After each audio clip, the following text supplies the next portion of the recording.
Tranche de couple, Les histoires et le monde vitaminé de Guillaume et Max. saison 3.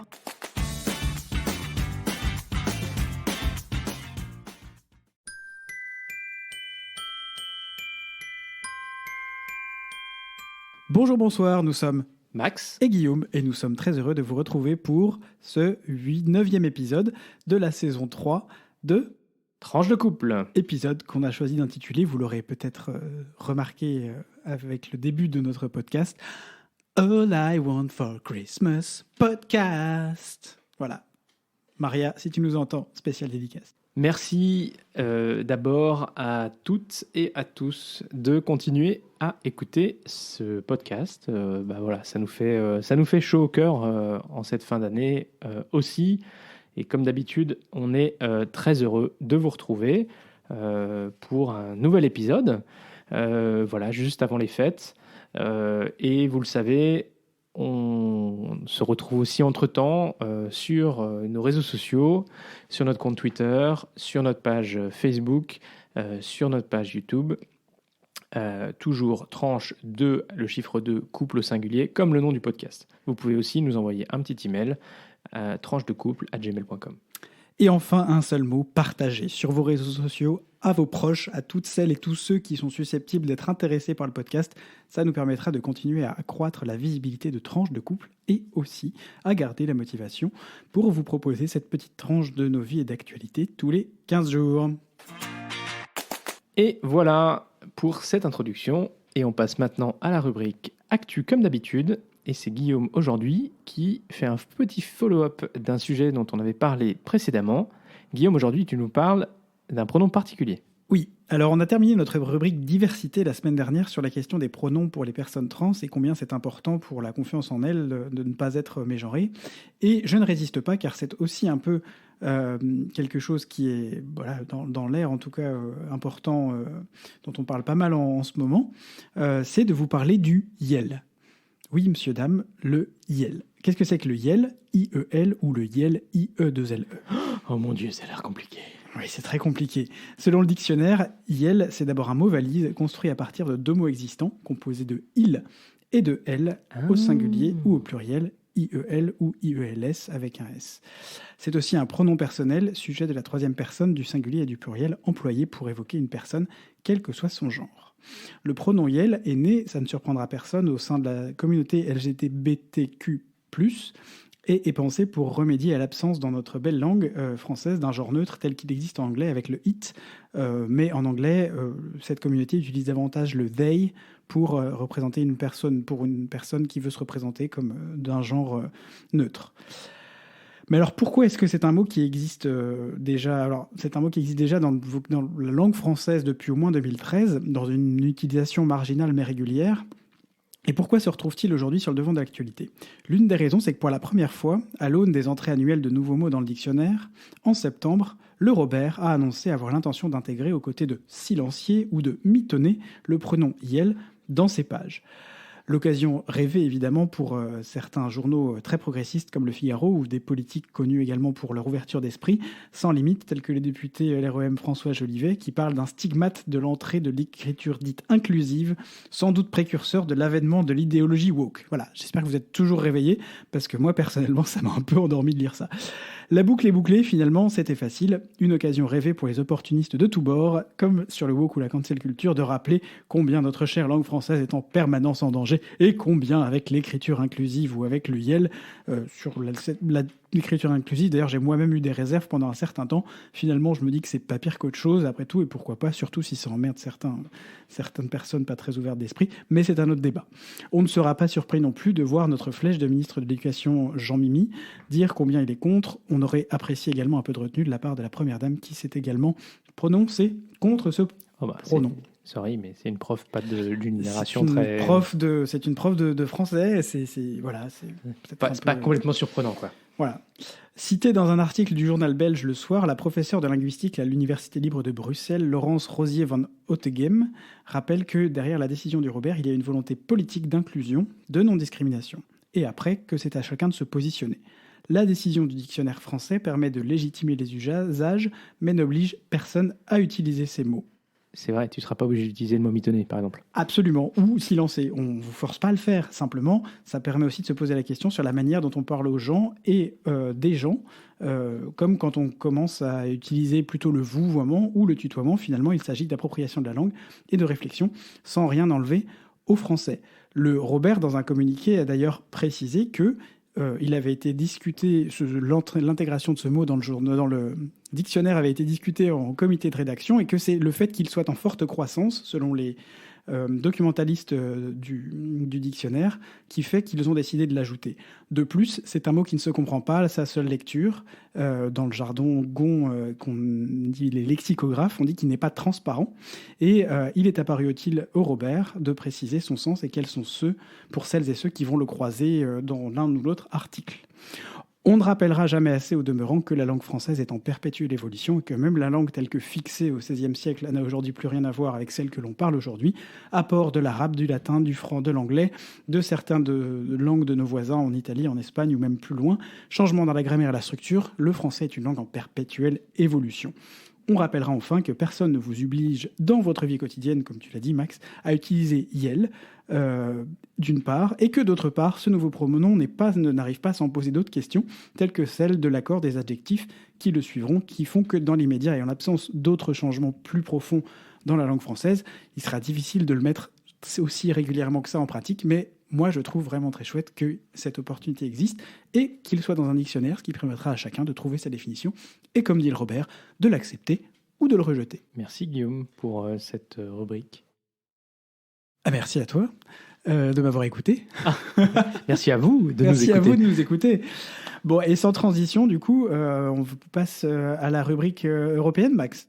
Oui, aujourd'hui, Sortez vos téléphones portables. Petite actu de décryptage de l'Europe, je voudrais vous parler d'un bénéfice concret de l'Union européenne que vous utilisez très certainement ou que vous avez utilisé dans le passé, mais dont vous n'avez pas forcément conscience que c'est un bénéfice de l'Union européenne. Alors, je veux parler de la fin des frais d'itinérance lorsque on voyage dans l'Union européenne. Depuis juin 2017, en effet, toute personne qui détient un forfait de téléphone portable dans l'un des pays de l'Union ne doit plus payer de frais lorsqu'il se déplace au sein d'un autre pays de l'Union pour téléphoner, par exemple, dans son pays d'origine, assez proche, téléphoner sans frais dans le pays où tu voyages et bien sûr utiliser Internet sans frais. Alors, il y a encore, on ne peut pas télécharger 50 films, mais il y a suffisamment de data qui est gratuit pour que on puisse... un usage quasi normal à l'étranger, comme on le fait en France. C'est aujourd'hui quelque chose d'indispensable. C'est encore plus indispensable peut-être lorsque vous êtes comme nous, expatriés à l'étranger et que vous continuez à garder votre téléphone, votre numéro de téléphone d'origine. Mais voilà. Alors, on pouvait penser que ça y est, c'était un droit acquis sur lequel on ne reviendrait pas. Mais en fait, c'est un peu plus compliqué que ça. Alors, tout d'abord, il faut bien avoir conscience que sans un accord au niveau européen, la fin des frais d'itinérance, ça n'aurait pas eu lieu. Parce que vous imaginez bien, il y a plusieurs opérateurs dans chaque pays. Il faut en gros se mettre d'accord avec les opérateurs de l'ensemble des autres pays. Donc, sans un accord qui les contraigne à globalement ne plus mettre de frais d'itinérance aux clients, ça n'aurait jamais eu lieu. Donc c'est la Commission européenne, qui est l'administration communautaire, qui a proposé cette suppression des frais d'itinérance, qui a ensuite été négociée entre États, bien sûr en tenant en compte la position des opérateurs téléphones, puisqu'à un moment donné, il y a aussi une logique économique derrière tout ça, et qu'on ne peut pas simplement décider de choses qui vont ensuite faire que les opérateurs téléphoniques, ils ferment la porte, quoi. Enfin, ils ferment boutique. Donc cette suppression a été actée en 2017, mais elle n'était pas permanente, elle a été validée pour une période de 5 ans, soit jusqu'en juin 2022. Donc il y avait quand même nécessité de trouver un nouvel accord pour sa prolongation, ce qui a été négocié au cours de ces derniers mois. La Commission européenne a notamment mis en avant que l'utilisation des données mobiles a été multipliée par 17 au cours de l'été 2019 par rapport à l'été 2016, avant la suppression de ces coûts, ce qui au final est bon pour l'économie européenne. Le 9 décembre 2021, la Commission, le Conseil et le Parlement européen ont donc annoncé avoir trouvé un accord pour prolonger pour 10 années supplémentaires jusqu'en 2032 la fin des frais d'itinérance, qui s'appliquera dans les 27 États membres de l'Union européenne, ainsi qu'à l'Islande, au Liechtenstein et à la Norvège, mais bien sûr pas au Royaume-Uni, qui a définitivement cessé d'appliquer les règles européennes le 1er janvier. Alors, dans ta face, Bojo. Les auditeurs te remercieront, Guillaume, pour avoir fait un bruit très agréable à l'oreille. Oui, ils te remercieront aussi pour l'avoir bien baissé au montage. C'est lui qui fait le montage. Vous allez voir, ça sera aux petits oignons. Voilà donc encore un de ces petits avantages très concrets qui découlent d'un marché économique commun aux 27 pays de l'Union. Alors, merci l'Union. Eh bien oui, l'Union européenne est là où on ne l'attend pas et parfois là où on l'attend quand même un peu. Et Max, tu veux enchaîner sur une petite brève diversité, on va appeler ça ? Exactement. Égalité et diversité. On tenait à saluer une grande avancée des droits au Chili. Le 7 décembre 2021, le Parlement chilien a voté pour étendre le mariage aux couples de même sexe. Il s'agit d'une décision historique, saluée par toutes les organisations de défense des droits, et notamment des droits LGBTQ+, mais aussi une loi qui va protéger les familles homoparentales et mettre fin à des discriminations. Alors comme en France, cette loi permettra également aux couples de même sexe d'adopter des enfants. Alors c'est l'aboutissement d'un long chemin puisque le projet de loi a été proposé initialement en 2017. Elle est soutenue par, cette loi est soutenue par la majorité de la population chilienne et elle a été promulguée le 9 décembre par le président conservateur Sebastián Piñera qui a facilité son adoption. Alors néanmoins, il était temps parce que cette loi, au départ, elle a été présentée par la présidente Michelle Bachelet, celle qui avait mis en place le partenariat enregistré, en gros, l'équivalent de notre Pacs. Il était resté, ce projet de loi était resté bloqué dans le processus parlementaire jusqu'à cette année. Et en fait, il y a eu des élections parlementaires qui fait que le nouveau Parlement qui prendra ses fonctions en mars prochain est un peu plus conservateur que l'actuel et donc potentiellement on n'aurait pas passé cette loi. Et puis par ailleurs, le président chilien actuel ne se représente pas et le 19 décembre a lieu le deuxième tour des présidentielles qui oppose un candidat de gauche à un représentant de l'extrême droite, pas spécialement ouvert sur les questions sociétales, ce qui aurait potentiellement rendu plus incertain une promulgation d'une telle loi. Le deuxième tour a lieu ce dimanche 19 décembre et malheureusement, nous ne connaissons pas encore l'issue au moment de l'enregistrement de cet épisode. Affaire à suivre. Bon, au global, on ne peut que se réjouir que cette avancée dans la protection des personnes des LGBTQI+, au Chili ait eu lieu, dans la lignée aussi d'autres lois du même type qui ont été adoptées par des pays d'Amérique latine ces dernières années. À nouveau, il ne s'agit pas ici de donner des droits spéciaux ou d'en retirer aux couples hétéros, mais bien d'assurer une égalité des droits entre couples homo et couples hétéros. Merci Max. Chouette que ça avance, même si effectivement il y a cette incertitude qui pèse derrière sur les élections d'aujourd'hui. On ne manquera pas de vous tenir au courant si jamais sur nos réseaux sociaux à ce sujet. Voilà. Et une fois n'est pas coutume, pour notre point Belgitude aujourd'hui, on voudrait faire un point Francitude. Guillaume, c'est Noël. Absolument, et on va faire Noël en Bretagne. Pourquoi on va faire Noël en Bretagne ? Parce que le maire de Ploemeur, la ville de Ploemeur, Ronan Loas, a partagé sur ses réseaux sociaux un arrêté spécial Père Noël pour lui permettre officiellement de distribuer les cadeaux le plus sereinement possible. Alors il n'en est pas à son coup d'essai, puisque déjà l'année dernière, alors qu'on était, je vous rappelle, en semi-confinement, sortie de confinement, mais pas complètement déconfiné quand même, avec notamment l'obligation de rentrer à la maison à 20h, il avait fait une dérogation sous réserve que le Père Noël présente son passe, je ne sais plus ce que c'était à l'époque, son autorisation de sortie, voilà, qu'on pouvait avoir en papier ou via l'application. Si le Père Noël avait son autorisation de sortie, alors il pouvait aussi travailler le soir de Noël à des horaires étendus, y compris la nuit, quand c'était en principe interdit. Alors, cette année, le maire invite donc les Ploemeurois à préparer au Père Noël une petite collation au pied du sapin. Donc moi, ça me rappelle quand même des souvenirs d'enfance où on laissait toujours quelques papillotes et 2-3 mandarines pour le Père Noël qui, miraculeusement, le lendemain matin avaient été mangées. C'était pas par le chat parce qu'on n'avait pas de chat à l'époque, mais enfin bref, c'est les mystères de Noël. Et puis, afin de faciliter la distribution des cadeaux, il faudra que les enfants respectent les consignes de leurs parents, qu'ils aillent se coucher à temps pour ne pas gâcher Noël. Les grincheux sont interdits de séjour dans la commune. Le Grinch, si tu nous écoutes. Et enfin, les habitants qui possèdent des cheminées sont invités à les faire ramoner, avant évidemment, la venue du Père Noël. Voilà. Et il termine sur une petite injonction pour Météo France, leur demandant au service météo de faire la pluie littéralement et le beau temps, et surtout la neige, et de recouvrir la commune de neige du 24 décembre au soir jusqu'au samedi 25 matin. C'est pas mignon quand même. Ah oui, et puis c'est vrai qu'un Noël sous la neige, un White Christmas, comme on dit souvent dans les chansons, eh ben, ça, c'est quand même très très chouette. Et oui. Et ça nous rappelle notre enfance. Tout à fait. Voilà. Bon, allez, on passe à la rubrique vie de couple. Alors aujourd'hui, c'est pas la première fois qu'on vous en parle, mais nous, on a pris l'habitude maintenant d'utiliser les furoshiki. Alors les furoshiki, vous le savez peut-être, ou sinon, bah, vous allez le découvrir. C'est en gros l'utilisation de carrés de tissu pour remplacer les papiers cadeaux en papier pour faire vos cadeaux. Ça s'utilise à Noël, ça s'utilise à d'autres occasions de l'année. C'est une tradition japonaise. Et donc, bah, nous, on a choisi, alors d'abord parce que bah, c'est chouette, ça change un petit peu, et puis aussi parce que c'est une vraie démarche écologique et voilà, un peu durable, d'éviter d'avoir ce papier qui finalement est utilisé 3 minutes, qui est déchiré, qui va à la poubelle. Et les montagnes de papier gaspillés après les Noëls, ça laisse ça laisse des souvenirs. Je vous laisse vous souvenir c'est l'évacuation de ces papiers de Noël qui était toujours une grande opération.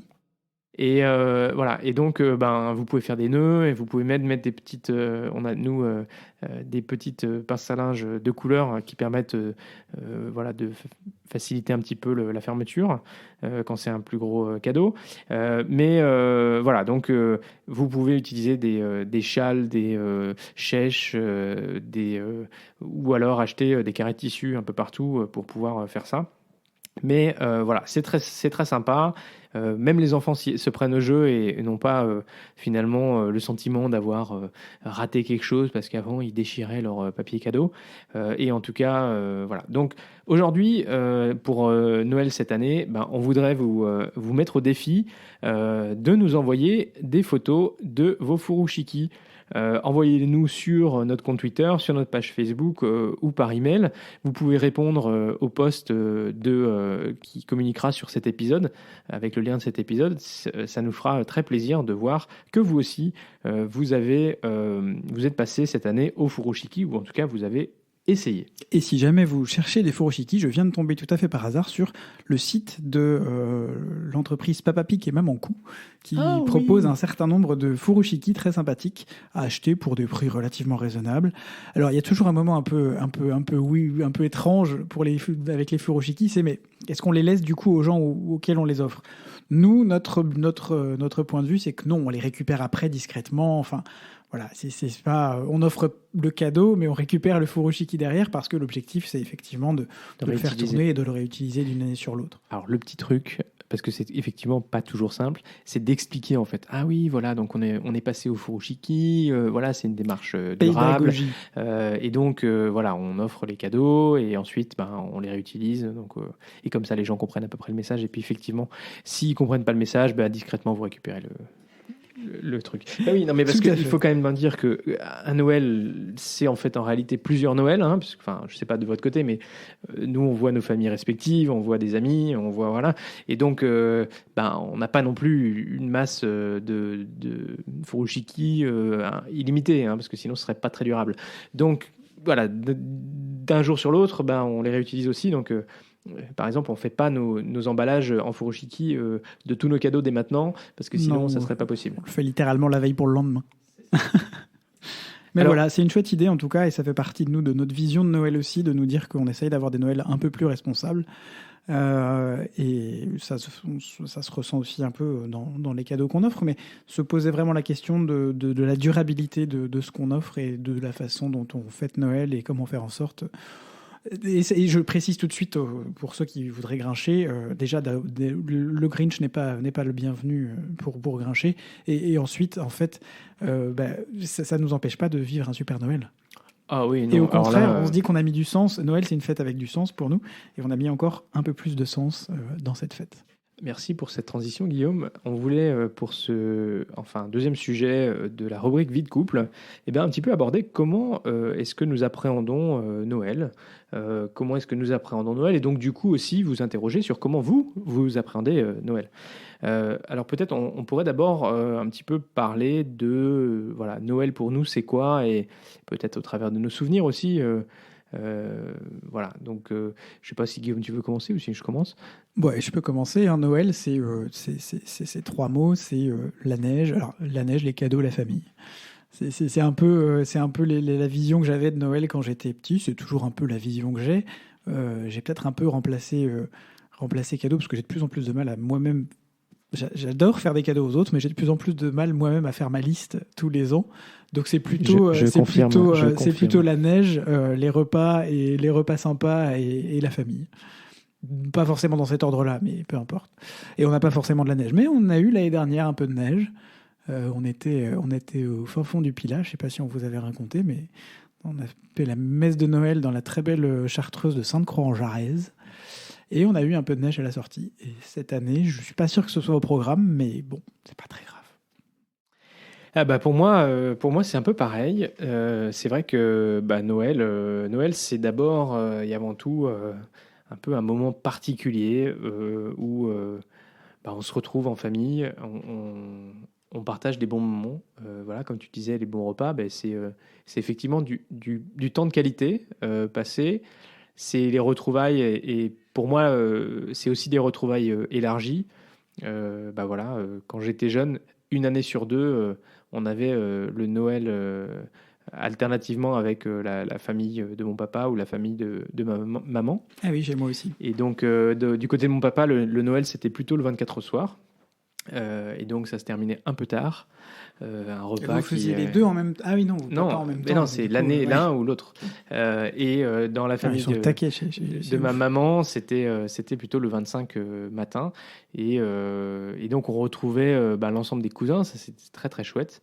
Alors, tu peux imaginer, du côté de la famille de ma maman... ça fait beaucoup. Avec beaucoup de monde. 14 frères et sœurs. Facile. Voilà, c'est du coup... c'était génial d'avoir... C'était le monde d'avant, quoi. Voilà. Non, mais aussi parce que voilà, on se retrouvait quand même, il y avait pas mal de monde et on entourait mes grands-parents et du coup, chacun avait son petit coin et c'était voilà, vraiment très chouette de pouvoir partager ces moments-là.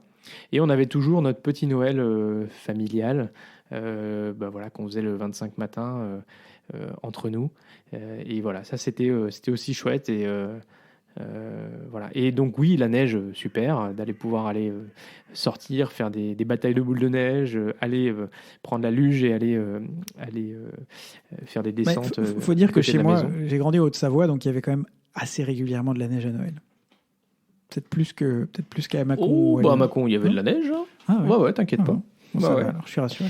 Alors, bon, ça c'était notre vision de Noël. On espère aussi que pour vous, Noël, c'est un moment joyeux. Bon, on a bien conscience aussi que pour certaines personnes, Noël, c'est pas toujours très simple. Soit parce que vous êtes tout seul, soit parce que y a des souvenirs associés à Noël qui sont peut-être pas aussi joyeux que nous. En tout cas, on espère que vous pourrez trouver des gens avec qui passer ce moment, ou que si Noël ça vous dit pas du tout, que vous trouverez une activité à faire qui vous permettra de passer un bon moment quand même à cette période de l'année. Effectivement, tout à fait. On pense en tout cas très fort à vous toutes et à vous tous, quelle que soit votre situation. Et puis voilà, n'hésitez pas à nous mettre un petit message aussi. Et on sera content vous envoyer des petits messages. Vous envoyer aussi. Voilà, d'être en pensée avec vous. Tout à fait. Et puis bien sûr, Noël, c'est aussi la messe de minuit ou la messe de Noël du jour de Noël. Et les chants, effectivement. Mais ça fait partie du rituel de Noël aussi, et c'est quelque chose qu'on partage avec Guillaume. Absolument. Alors, on voulait aussi, en parlant de Noël, un peu aborder les trucs à éviter ou à faire attention. Parce que faut quand même... Parfois, c'est pas toujours simple. Comme si c'était l'image que j'avais de ma belle famille. Si vous nous écoutez, ce n'est pas l'image que j'ai de vous. Non, voilà, parce que parfois, c'est vrai que du coup, quand on est en couple, on se retrouve à partager des traditions qui sont pas les nôtres, à se retrouver autour d'une table avec notre belle famille. Et ici, je voudrais faire un petit clin d'œil à Claire Anthony de Yes We Bloom. On vous en a déjà parlé il y a quelques temps. Yes We Bloom, ils vous accompagnent pour préparer votre mariage. Et dans leur Bloom Letter hebdomadaire, il y avait une de leurs Bloom Letter qui était intitulée « Comment survivre à votre belle famille en cette période de fin d'année ». Et on a beaucoup ri en lisant cette newsletter. Et on remercie Claire et Anthony pour les trucs et astuces qu'ils partagent dans cette newsletter, parce que effectivement, c'est pas toujours simple de se retrouver avec des traditions différentes, avec l'oncle ou le cousin ou qui est peut-être un peu différent ou un peu lourd ou un peu Et donc ce qui est il y a quand même des sujets en général qu'on évite de parler en famille de manière générale. La politique. Ouais. On n'est pas du tout dans nos familles respectives, je pense. Vous savez, cette image, c'est cette caricature du début du siècle, où pendant l'affaire Dreyfus, là, on voit, ou du fin du 19e plutôt, on voit une grande tablée familiale avec marqué sur la première image, je ne sais plus ce qui a marqué, mais un bon repas, machin, tout va et bien. Après, ils ont parlé. Et deuxième image, tout le monde est en train de se foutre sur la gueule et de se taper dessus, et ils en ont parlé, sous-entendu de l'affaire Dreyfus. Voilà. Nous, c'est pas vraiment la façon dont on fonctionne dans nos familles. Ouais, on évite la religion, on évite la politique, et je pense qu'il faut, à mon avis... La religion, on peut en parler un peu. Il n'y a pas de... J'ai envie de dire on rencontre peu de résistance. Ça dépend cercle élargi. Ton cercle élargi, ça peut être un peu plus compliqué. Oui, non, effectivement. Et je ne recommanderais pas forcément de mixer politique et religion Covid. Et Covid. Non, les trois, non, voilà. Non, évitez. Non, c'est pas la peine. Donc, la campagne présidentielle, je pense que c'est bien que chacun garde ses idées sur qui va voter et qu'on n'en fasse pas un sujet de débat à table, parce que ça peut vite devenir un peu compliqué. Tu fais passer des messages là ou comment ça se passe? Voilà. Bref, vous avez noté que donc pour nous, Noël en termes de discussion chaude, c'est plutôt neutre, et on préfère profiter des autres et profiter d'être avec les autres, ceux qu'on ne voit pas beaucoup, ceux qu'on voit encore moins, parce que depuis 2 ans, effectivement, on limite aussi voyage et déplacement. C'est des Noëls un peu plus restreints aussi, parce que du coup, les cercles élargis, on les voit moins. Moi, perso, ça me va. C'est aussi nécessaire pour continuer à tous se protéger, à tous nous protéger. Pour le coup, je pense qu'on a une vision un peu différente là-dessus aussi. Sur la taille, la taille des festivités, des réjouissances avec Max, parce que c'est vrai que Max vient effectivement, comme il l'a dit, d'une très très grande famille. Moi, je viens d'une famille plus réduite, voire beaucoup plus réduite, même des deux côtés. Et du coup, moi, pour moi, Small is Beautiful, j'apprécie quand il n'y a pas forcément un grand monde et qu'on passe, ça permet de passer plus de temps, de qualité avec les gens aussi. Mais c'est vrai qu'on n'a pas la même expérience. On n'a pas la même. Voilà. Et c'est vrai on a eu des Noëls avec plein de les cousins. On était une trentaine. On en a fait. Mais c'est chouette. C'était chouette. Mais c'est vrai que c'est bien aussi d'avoir des Noëls un peu plus légers en termes de personnes. Bon, il y a des choses qu'on n'a pas abordées, mais Noël, c'est aussi quand même certaines spécialités gustatives. Tu parlais des papillotes. C'est quelque chose que nous, on connaît bien parce que dans notre région, on mange beaucoup de papillotes, mais qui n'est pas forcément connu partout. C'est aussi les films de Noël. Il y a certains films qu'on aime regarder en famille. On a déjà regardé notre film de Noël favori cette année. Alors nous avons nos traditions, Guillaume et moi, avec quelques films, et notamment un en particulier, Make the Yuletide Gay, qui est notre ultimate favorite de film de Noël. Crème de la crème. Mais il y a aussi... en vrai, c'est un film de Noël romantique. Faut pas vous attendre à un James Bond ou un film d'auteur, mais nous, on se fait toujours bien plaisir. Il y a les fameux Sissi, il y a quelques petits films qui représentent ce moment de l'année quand on était jeune, où on avait le droit de regarder la télé d'abord, de mon côté, et puis on aimait passer un petit peu de temps. Et puis nous, on aime aussi profiter de ces vacances pour jouer aux jeux de société avec notamment les petits-enfants, donc avec nos nièces et nos neveux. Vous savez, les jeux de société pour nous, c'est vraiment quelque chose de très chouette. C'est quelque chose qu'on apprécie de partager avec les autres. Et donc, c'est aussi un moment où on a le temps de jouer et de partager ces bons moments ensemble autour d'un chocolat chaud, d'un thé ou d'un verre de champagne. Tout à fait. Voilà, vous en savez un peu plus sur nos Noëls. N'hésitez pas à partager aussi vos idées, vos traditions sur nos réseaux sociaux et à nous envoyer des petits messages. On les relaiera aussi avec plaisir. Voilà pour cette rubrique de vie de couple. Et Guillaume, la dernière rubrique, tu voudrais nous parler de solidarité. Je voudrais vous parler de solidarité et d'une touche d'espoir, parce que c'est quand même un podcast de Noël. et que Noël, c'est aussi un peu d'espoir. Et vous parlez de 273 réfugiés afghans qui ont été accueillis au Portugal le 13 décembre dernier après un long périple. Leur point commun entre ces presque 300 réfugiés, il s'agit soit de professeurs, d'étudiants ou de leurs familles de l'Institut national afghan de musique, le principal conservatoire du pays avant la prise de contrôle dont on vous a parlé il y a quelques mois par les talibans et le retour d'une chape ultra-conservatrice sur le pays. C'est remarquable au moins pour deux raisons. D'une part, par l'ampleur de l'opération de sauvetage. D'abord, quand on se souvient du chaos dans lequel les évacuations ont lieu à Kaboul en août, avoir réussi à réunir autant de personnes liées par une même passion et liées à cet institut est en soi un exploit. Et alors que à l'école autorisait avant le retour des talibans sans restriction la pratique de la musique pour les femmes, par les femmes, les talibans ont évidemment évincé celle-ci d'à peu près partout où elles étaient trop visibles, et en particulier les arts, le sport et bien évidemment l'éducation. C'est également remarquable par le niveau de mobilisation autour des étudiants, de leurs professeurs et de leurs familles, et de la générosité de l'accueil prodigué dans un premier temps par le Qatar, qui a également pris part à cet élan en accueillant certains transitoirement, notamment les membres de l'orchestre 100% féminin Zora, depuis le mois de novembre, et puis évidemment le Portugal qui va mettre à leur disposition maintenant les moyens de continuer à se mobiliser autour de la musique.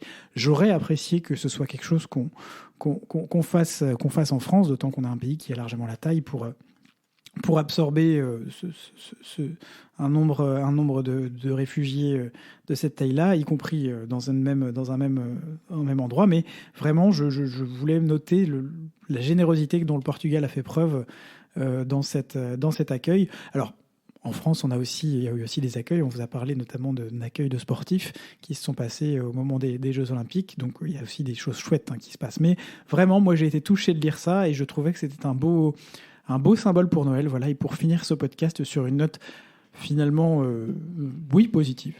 Merci Guillaume de nous partager cette belle histoire. Et voilà, big up au Portugal. Et on espère vraiment, on souhaite à ces 273 réfugiés de pouvoir s'épanouir en Europe et un jour de pouvoir retourner chez eux en toute sécurité. Et ben voilà, c'est déjà la fin de cet épisode. Oh, déjà ouais.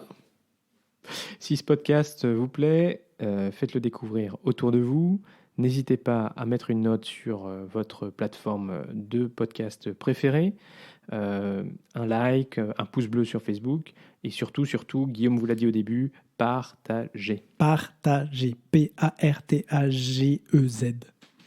Ce podcast est diffusé le lundi tous les 15 jours ou le dimanche soir pour les plus au taquet ou les plus pressés. Alors, portez-vous bien d'ici au prochain épisode. Sortez masqués. Encore, et oui, et encore plus. Respectez les gestes barrières par pitié. Soyez prudents. Surtout au moment de Noël. Ouais. Protégez vos proches. Gros bisous et à très vite. Pour de nouvelles tranches vitaminées.